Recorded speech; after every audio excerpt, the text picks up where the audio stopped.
자, 그리고 중국 내 분위기를 안 볼 수가 없죠. 제 컨텐츠에 또 중국 분위기, 중국 반응 이런 게 빠지면 또 섭하지. 일단 중국에는요, 기본적으로 미국은 사회악이야. 그리고 중국 안에 있는 소분홍들은 항상 이제 거기도 뭐 유튜브 거기도 이제 뭐 평론가들 국제 시사 평론가들 이런 사람들이 있을 거 아니야. 걔네들이 맨날 했던 얘기가 이거야. 야, 미국 절대 이란 못 친다니까. 미국 절대 이란 못 쳐. 이건 못 쳐, 걔네. 그럴 힘이 안 돼. 미국이 언제적 미국인데. 미국 이제 그 정도 능력 없다니까. 맨날 이렇게 외치던 애들이 있어. 걔네들 지금 싹 다 닥치고 있습니다. 걔네들 이제 약간 좀 이제 말하는 그걸 바꿨어요. 그러면서 이제 이렇게 얘기합니다. 미국을 또 다른 식으로 비판해요. 처음에는 절대 이란 못 쳐. 이란 못 친다니까. 걔네 그럴 실력 안 돼. 이러다가 미국이 이란을 치니까 하는 얘기가 미국 패권이 또 중동을 망가뜨렸다. 이건 미국의 제국주의 전쟁이다. 그러면서 이제 네티즌들, 그래도 좀 이렇게 열려있는 네티즌들은 역시 중국의 전문가들은 존문가들이었다. 그리고 많은 사람들이 놀랍니다. 미국이 아직도 이렇게 강하나. 중국의 전문가들은, 그리고 전문가들뿐만 아니라 중국의 관영 매체, 전략 연구자들, 지난 몇 년 동안 계속 많이 했던 얘기가 이거예요. 미국은 중동에서 전쟁할 능력이 없다. 미국은 쇠퇴하고 있다. 서쪽이 지고 동쪽이 올라온다. 그 동쪽은 누구? 지들을 얘기하는 거야. 중국. 이제 뭐라 했지? 시장 동성인가? 동성 시장 이러는데, 미국은 이제 쇠퇴하고 중국이 이제 올라온다. 이걸 항상 입에 달고 살았어. 그리고 이란을 공격하면 미국도 큰 피해를 본다. 그래서 미국은 절대 이란을 공격 못 할 거다. 하지만 지금 상황을 보면 미국은 그것까지 다 계산했죠. 미국도 당연히 전쟁을 하는데 돈이 안 들어가겠어요? 돈도 들어가고 당연히 피를 보겠지. 하지만 지금 거기를 때리면서 지금 이 해협 문제 때문에 중국도 똑같이 피를 보고 있어요. 이런 것까지 다 계산을 한 거지, 그러니까. 그러면서 지금 중국의 전략 연구자들 사이에서 나오는 얘기가 미국은 여전히 강력한 군사 투사 능력을 가지고 있다. 갑자기 그렇게 무시하다가 중국은 이런 전쟁 능력을 아직 중국이니까 또 강하게는 비판 못 하잖아. 중국은 이런 전쟁 능력을 아직 완전히 갖추지 못했다. 갖춰져 있는데 아직 완벽하진 않다. 갖추곤 있어. 그리고 중국 군부, 아까도 얘기했지만 중국 군부는 요즘 정말 그냥 쇼를 보듯이 쇼를 보고 그 다음에 요즘 전쟁 트렌드를 읽으면서 나중에 만약에 미국과 전쟁을 하게 된다면 어떻게 미국을 방어할까, 그걸 지금 일일이 지켜보고 있어요. 미국의 전술들, 전략들, 작전 능력. 특히 뭘 보느냐, 장거리 정밀 타격, 그 다음에 정보전, 네트워크 전쟁, 그 다음에 항모 전단 운영, 이런 것들을 이제 보고 있어요. 중국이 항상 연구하는 거는 미군의 핵심 전쟁 방식이야. 그러면서 이제 계속 이런 생각을 하지. 시진핑, 특히 중국 지도부가 가장 관심 있게 보는 거는, 중동은 이건 그냥 참고 사항이야. 미군이 중동을 이런 식으로 이제 붙고 있구나. 이걸 보면서 계속 뭘 생각해요? 대만을 상상합니다. 그리고 중국은 항상 이런 질문을 해요. 어떤 질문이냐? 미국이 실제로 전쟁을 할 의지가 있는가? 그러니까 이게 중국 입장에서 궁금한 거야. 만약에 진짜 우리가 대만을 무통을 하러 간다, 대만을 친다, 맨날 미국은 겁만 주면서 강경한 발언하고 일본도 가만히 있지 않겠다 하고, 근데 과연 진짜 우리가 대만을 무통하면 걔네들 진짜 쳐들어올까? 이런 질문들을 항상, 이런 궁금증이 항상 많았는데 이번에 확실한 답변을 줬죠. 이번 사건은 미국이 실제로 공격을 결정을 했고 빠르게 군사 작전을 수행을 했다라는 걸 보여줬죠. 이걸 보면서 시진핑은 정말 깊은 고민에 빠질 겁니다. 일단 제일 큰 고민은 아까 그 에너지. 중국은 중동 석유의 의존도가 진짜 높아요. 거기 그 해협을 막아버리면, 그 석유가 못 들어오면 중국은 전쟁 일으키지도 못해. 전쟁할 에너지가 없어요. 그러니까 베네수엘라 끊었고 이란까지 끊잖아. 그럼 중국은 대만을 어떻게 하기도 전에 전쟁 자체를 못해. 그러면 이제 미국이 조만간이야. 4월달 이제 얼마 안 남았어요. 4월달에 트럼프가 중국 가잖아요. 그러면 그때 이제 협상력이 얼마나 강해지겠어. 그때까지는 아마 해협을 막아두지 않을까. 이거 주식 하시는 분들 중요합니다. 이거 미국이 중국 가서 그 협상할 때까지 그 해협을 막아놓고 중국으로 들어가는 그런 원유를 싹 막아놔야 미국이 훨씬 더 우위를 차지하지 않을까요? 호르무즈 해협이 계속 그렇게 불안정해지면 중국 경제에도 충격이 크게 옵니다. 보통 중국은 그 쓰는 그 뭐라 해야 될까? 원유를 한 3개월치를 구비해 둔다라고 하는데 모르지 뭐. 그리고 중국은 이란과 협력 관계지만 직접 군사적으로는 도와줄 수 없어요. 러시아도 그렇고. 예를 들어서 뭐 러시아랑 중국이랑 이란 사이에 그런 공동 방어 뭐 이런 협정이 있대. 누가 뭐 이 한 나라를 침략 시 같이 방어를 한다. 같이 협력해서 싸운다. 근데 지금 러시아에서 하고 있는 얘기는 이런 거래. 그러니까 뭐 러시아도 지금 그냥 비판만 하고 있지. 뭐 이란을 위해서 뭐 손을 내주거나 뭐 도와주지 못하잖아. 하는 얘기가 이렇대. 그러니까 지금 푸틴도 푸틴 쫄이라는 말이 많이 나오고 있어요. 그러니까 한국말로 하면 푸틴 쫄이야. 겁나 쫄아 있어. 하는 얘기가 물론 우리가 같이 이렇게 방어를 해주는 그게 있지만 지금 걔네들 네 침략이 아니라 그냥 미국인들을 보호하기 위해서 뭐 그렇게 하는 거니까 그 협정에는 좀 이게 이유가 잘 안 맞아.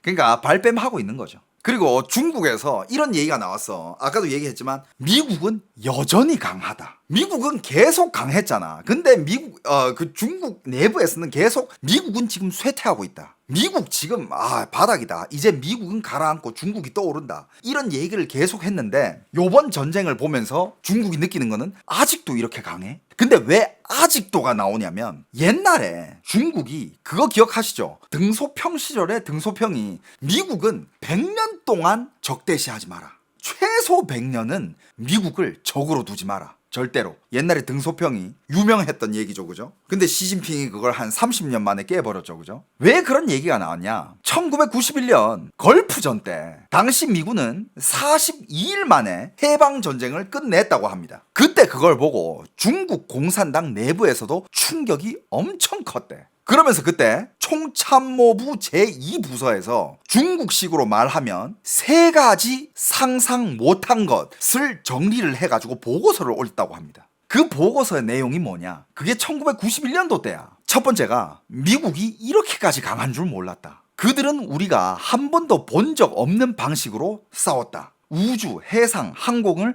한꺼번에 묶는 입체전, 그리고 거대한 컴퓨터로 모든 전장을 통합해 굴리는 정보전, 전통적인 전쟁 개념을 통째로 뒤집어버린 말 그대로 차원 압살이었다. 이게 첫 번째 상상 못했던 거고, 두 번째 상상 못했던 거, 이라크가 전쟁 동원 자체를 못할 줄 상상 못했다. 중국은 이라크가 게릴라전, 지속전, 장기전으로 버틸 거라고 예상했지만 그런 그림은 아예 펼쳐지지도 않았다. 그 다음에 세 번째로 상상 못한 것은 소련이 그렇게 빨리 쇠락할 줄 몰랐다. 국력이 급속도로 붕괴해 미국에 맞설 의지도 능력도 없었다. 걸프전이 끝난 뒤 6월 4일 이후 권력을 잡은 당시에 짱저민은 정신적 신앙이든 군사력의 실체든 중국 공산당이 미국과의 하늘과 땅 차이라는 걸 뼈저리게 느꼈다고 합니다. 그래서 짱저민이 그때 누구한테 말을 전했냐? 당시 미국에서 공부하고 있던 장남 짱면헝에게 이런 취지로 말을 했다고 합니다. 거기 미국에서 공부는 천천히 해도 된다. 졸업 후에도 미국에서 일도 하면서 미국에서 몇 년 더 머물어라. 그러면서 미국이란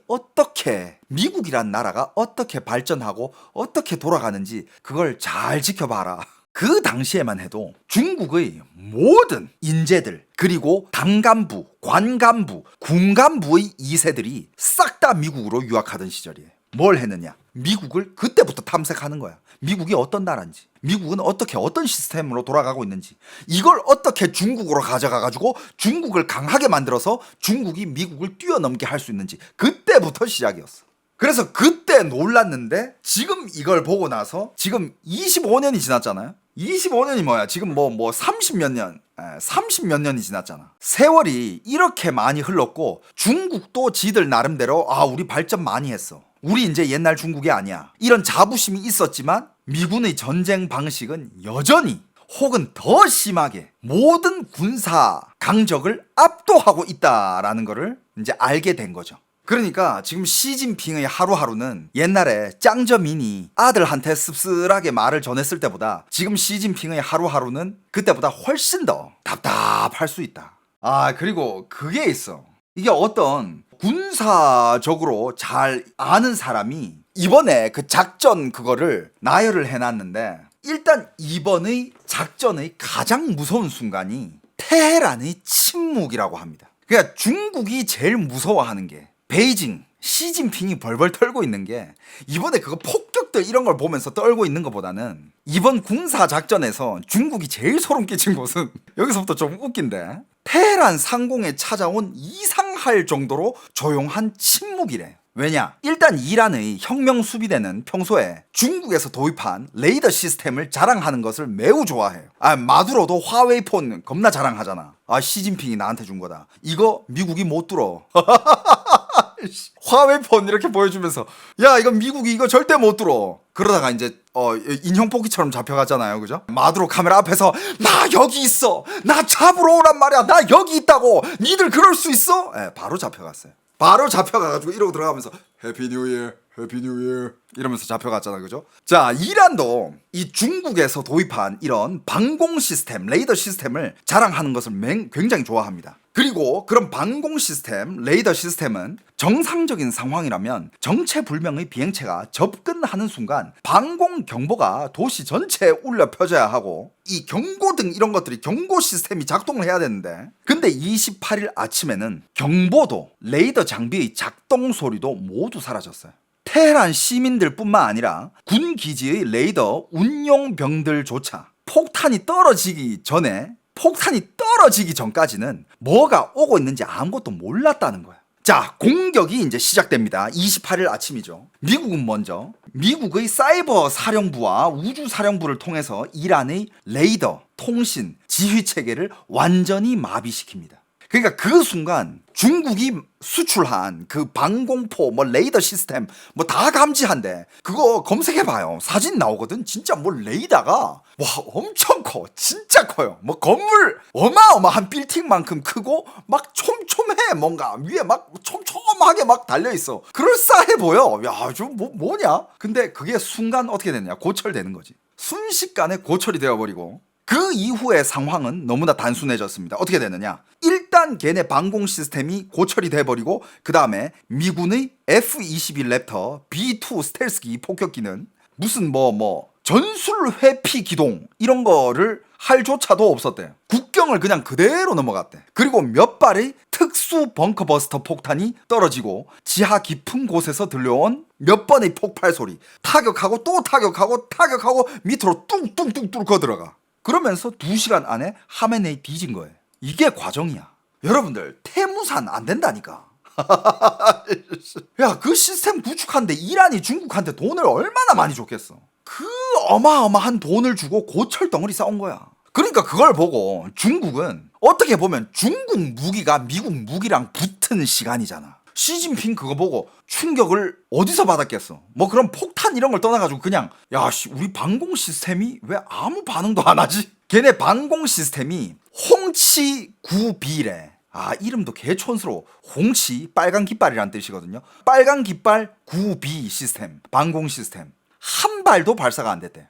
한 발도. 그러니까 이제 시진핑은 이런 생각을 할 수밖에 없지. 어차피 중국이 만든 시스템인데 그걸 수출을 해준 건데 그런데 그 시스템이 이란을 못 지켰어. 그럼 과연 중난하해는 지킬 수 있을까? 중난하해가 이제 중국 고위 간부들 다 모여있는데 거기 중난하해를 과연 지킬 수 있을지 과연. 그리고 요번에 나온 이런 무기들 중에 나 전문가가 아니까 잘 몰라. EA-18G 그라울러라는 전자전기가 있대. 이 비행기가 앞장서서 가는데 이 비행기가 단순히 레이더를 방해하는 걸 떠나가지고 어떤 식으로 하냐면 DRFM이라는 기술이 있대. 디지털 RF 메모리. 이 기술을 이용해가지고 0. 몇 초 만에 수천 개의 가짜 목표 신호를 만들어버린대요. 그럼 이 가짜 신호 목표가 그 상대방 레이더 위에 뜨는 거야. 가짜 목표로 가득 차게 된답니다. 그러면 이제 이란의 방공부는 당황해서 레이더 주파수를 바꾼대. 근데 그 순간 미군의 전자정찰 위성 시스템이랑 거기 AI 시스템은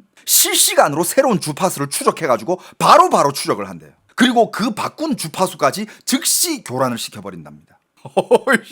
그러면 이제 F-22, F-35 스텔스 전투기들은 레이더 탐지의 거리 밖에서 그냥 쓱 들어가는 거지. 그냥 어차피 탐지 안 되니까 그냥 목표물 락온하고 들어와가지고 그냥 던져버리는 거야. 그 다음에 이제 이란에서 그렇게 자랑했고 중국이 수출했던 방공 시스템, 방공 미사일은 HQ-9B, 홍치-9B고 그 다음에 장거리 레이더, 탐지 레이더는 JY-27이라고 합니다. 얘네는 완전 그냥 고철. 아무것도 작동이 안 됐어요. 이게 중국이 충격을 받을 수밖에 없는 거야. 지들도 그걸로 방어할 거 아니야. 그럼 진짜 미국이 각 잡고 중국으로 쫙 쳐들어가면 어떡할 거야? 멀리서 안 가도 돼. 평택 기지에서 날아 올라가면 돼. 평택에서 그거 어디냐? 평택에서 베이징 겁나 가까워요. 2시간도 안 될걸? 전투기 속도로 가면 뭐 몇십 분이면 갈걸? 그리고 미국은 이런 방공 시스템이라든지 레이더 시스템 이런 거를 먹통으로 만들어버리는 그런 전자전, 전파 방해 이런 거에 뭐 그냥 뭐 완전히 장악하고 있다는 거지. 그러니까 이제 이 전쟁 흐름을 보면 미군이 어디를 이제 침투를 한다. 뭐 중국도 이거를 이제 딱 봤으니까 미국이 이런 식으로 전쟁을 하는구나. 3단계. 첫 번째 단계가 일단 사이버 공격, 방공망 마비시키고 2단계 B2 폭격, 3단계 대규모 공습. 지금까지 700회 출격에 2,500발 폭탄, 1,250개의 목표 파괴. 이게 계속 올라가고 있어요. 지금 5일 차니까 오늘은 한 1,500개 됐나? 지금 계속 그리고 중국의 무기뿐만 아니라 러시아에도 러시아 장비도 있었다고 합니다. 이 방공망 중에서 러시아의 S-300이랑 S-400 그리고 뭐 스텔스기도 추격한다는 바와르 373 이런 것도 있었다는데 이제 다 작동 못했죠 뭐. 아까 그 기술로 레이더를 아예 그냥 가짜 목표로 그냥 빼곡하게 만들어버리고 주파수 계속 추적하면서 새로운 주파수로 바꿔도 계속 교란을 해버리고, 그리고 공중급유가 핵심인데 KC-707, KC-135가 24시간 교대하면서 F-35, F-16 8시간에서 10시간씩 하늘에서 있을 수 있게끔 계속 이렇게 공중급유도 해주고. 너무 어렵다 이거.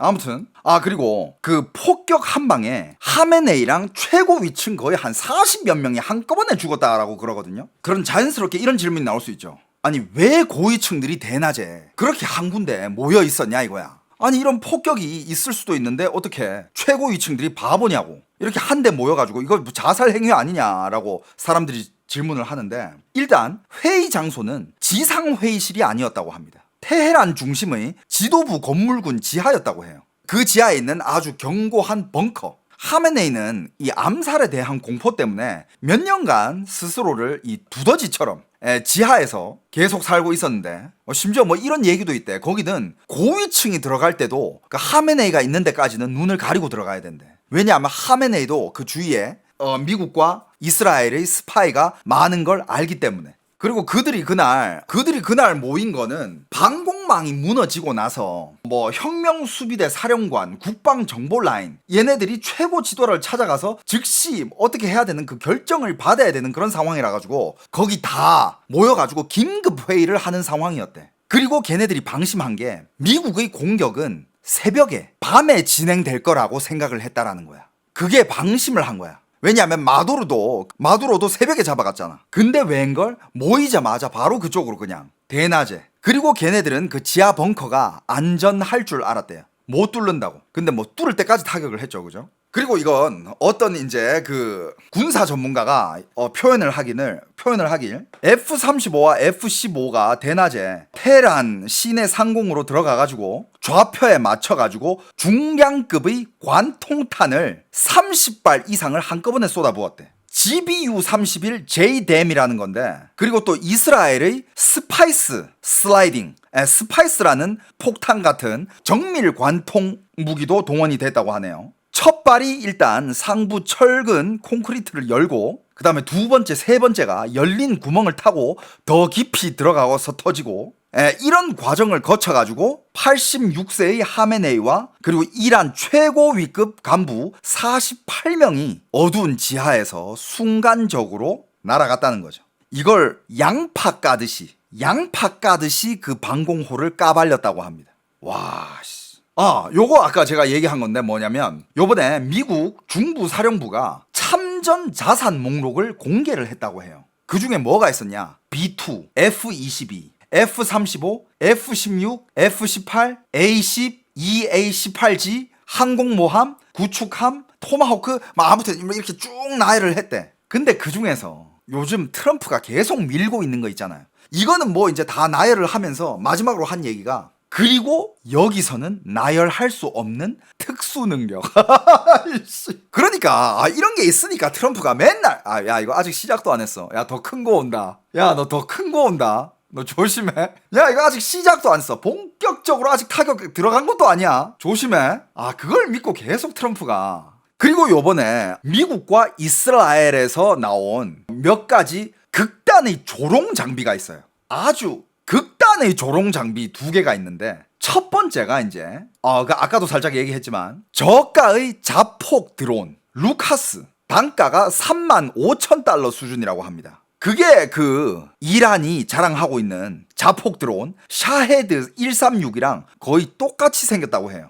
이게 어떻게 탄생을 한 거냐면, 우크라이나에서 샤헤드의 잔해를 회수를 해가지고 미국에서 이거 쓸만한데 해가지고 역설계를 한 거야. 역설계를 해가지고 미국의 최신 기술을 탑재해서 스타링크 단말로 벌떼 협동이 가능한, 그러니까 니들이 자랑하는 거 그 저가 자폭 드론, 야 그거 우리가 더 업그레이드 시켜가지고 니들 때릴 거야. 이거 한 개랑, 그 다음에 이스라엘 방어 쪽에 있는 아이언 빔이라고 해요.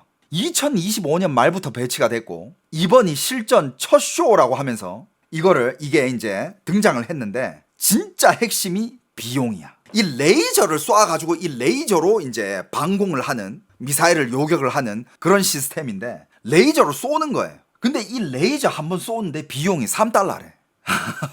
그러니까 맨날 이란이 야 우리 무기는 싸고 강력해, 싼 것들로 니들 타격하면서 니들은 이거 우리를 막기 위해 가지고 어마어마하게 비싼 미사일을 쏴야 될걸? 근데 요번에 조롱하듯이 아니야 난 니들 그거 한 발 막는데 3달러야. 야 핫도그보다 싸. 이건 미국의 그 전략가가 얘기한 거니까, 미국에서 얘기한 게, 야 길거리에 파는 핫도그보다 싸. 그렇다면 이게 어떻게 되느냐, 이란이 주장했던 경제 소모전 있잖아. 시간이 길어지면 길어질수록 니들이 돈 더 많이 써, 니들한테 부담가. 그게 이제 완전히 역전되는 거죠. 그리고 이런 얘기도 있습니다. 하메네의 위치를 정확히 파악할 수 있는 거에 있어서는 미국이 이제 AI를 이용해가지고 시뮬레이션을 돌린대. 이스라엘 하메네이가 그날 그 시간 어떻게 그 지하에 있을 거를 예측을 했냐 중에서도 뭐가 있냐면, 아무튼 군용 펜타곤과 팔란티어 협력의 군용 AI가 있대. 이름이 뭐야 이거? 엔트로픽 군용 클라우드 3.5? 이게 어떤 작용을 하냐면, 예를 들어서 마두로가 지하 요새에 12개 탈출 루트, 30명 경호, 자폭 장치까지 준비했는데 작전 6시간 전에 AI가 50만 번 이상 시뮬레이션을 돌려가지고 7번 터널로 도망칠 확률이 가장 높다라고 예측을 했고, 실제로 미군이 그렇게 잡았다라고 합니다. 대박인데. AI가 열 영상과 신호 정보를 분석해 특수 부대에게 2팀 전력 차단, 연막 이런 식으로 전술 조언을 줬고, 리스크 확률이 원래는 18%였는데 18%에서 0.7%로 떨어졌다고 합니다. 심지어 AI가 철수 플랜까지 자동 생성을 한대요. 그러니까 그 전투 상황을 AI가 계속 분석을 한대. 엔트로픽. 이런 AI가 또 뭘 하냐면, 방공 제압 경로 최적화, 수십만 번의 시뮬레이션으로 F-35, F-15 700회 이상 출격의 침투 루트, 타격 순서, 전자전 주파수까지 최적화시킨다고 합니다. 그리고 위성, 드론, 감청, 특공 정보, 이란의 암호, 이란의 내부 통화, 이런 수많은 데이터, 인간이 못 처리하는 대량의 데이터를 AI가 통째로 받아 몇 분 안에 하메네이 행동 패턴을 확률로 예측을 한다고 합니다. 서부 방공망 붕괴 후 하메네이는 92.7% 확률로 도망 못 가고 지하 벙커에서 최고 위층 회의를 연다. 심지어 시간까지도 오전 8시 10분에서 9시 40분으로 좁혀진다. 와, 이게 말이 돼? 야, 씨. 그리고 방금 여러분들이 말한 그 엔트로픽이 발표한 보고서가 있습니다. 어떤 내용이냐면, 중국의 몇몇 AI 기업이 24,000여 개의 가짜 계정으로 1,600만 회 이상의 대화를 만들어 클라우드와 챗 GPT의 출력을 베껴갔다라고 주장을 합니다. 그러니까 칩 봉쇄로 자력 학습 이게 안 되니 훔친다라고 해석을 한 거죠. 하지만 엔트로팩에서 얘기하는 거는 중국은 클라우드 뭐 고브 같은 이런 군용 경리망 AI에는 접근을 할 수 없고 민간 데이터만 훔친다고 말합니다. 야, 이런 데이터 없이는 미국이랑 뭐 어떻게 할 수가 없잖아. 이런 것들이 지금 이제 다 기사로 나왔고 분석적으로 이런 게 나왔잖아요. 이게 미국이 전쟁하는 스타일이다. 그럼 시진핑은 그걸 보면서 이제 고민해야지. 내 옆에 과연 미국 스파이가 있는지, 걔네들이 나를 감시를 하고 있는지, 내가 얼마나 깊숙이 숨어야 내가 안전할지. 와, 이거는 아무튼 그렇다고 해요. 근데 뭐니 해도 뭐 그런 걸 다 떠나가지고 제일 충격받은 거는 중국이 자신있게 이렇게 이란에게 수출을 해줬던 그 방공 시스템, 방공 레이더들이 고철로 변했다는 거. 그럼 중국에서도 지금 뭐 중국 내부에 그런 방공 시스템을 많이 세워놨을 거 아니야. 혹시 뭐 미국이 침투할 수도 있으니까 뭐 그런 걸 방어하기 위해 가지고 이것저것 세워놨을 거 아니야. 근데 그 뜻은 즉 진짜 전쟁 시기가 되면 절대 도움을 못 준다라는 게 요번에 증명이 됐고, 그렇다고 나중에 뭐 진짜 전쟁을 시작하면 러시아가 또 중국을 편들어 줄까? 러시아가 뭐 중국이랑 같이 싸워줄까? 러시아는 절대 안 그럴 것 같아. 그리고 러시아는 지금도 병력 부족해가지고 그러고 있는데, 그러니까 결국에는 미국도 이런 걸 다 알 거 아니에요. 중국한테 어느 정도 보여주면서 니들 알아서 해라는 이런 메시지도 있다고 봐요. 중국에서 베이징에서 이걸 보면서 느낀 바가 없을까? 야, 이건 진짜 우리가 아, 우리 다시 덩샤오핑 이야기를 들을까? 우리 시진핑만 끄집어내리면 우리 다 평화롭지 않을까? 이런 생각 안 할까요? 왜냐하면 이런 독재 체제는 딱 그래. 예를 들어서 독재 체제 안에서 공산당 내부에서 시진핑만 딱 이렇게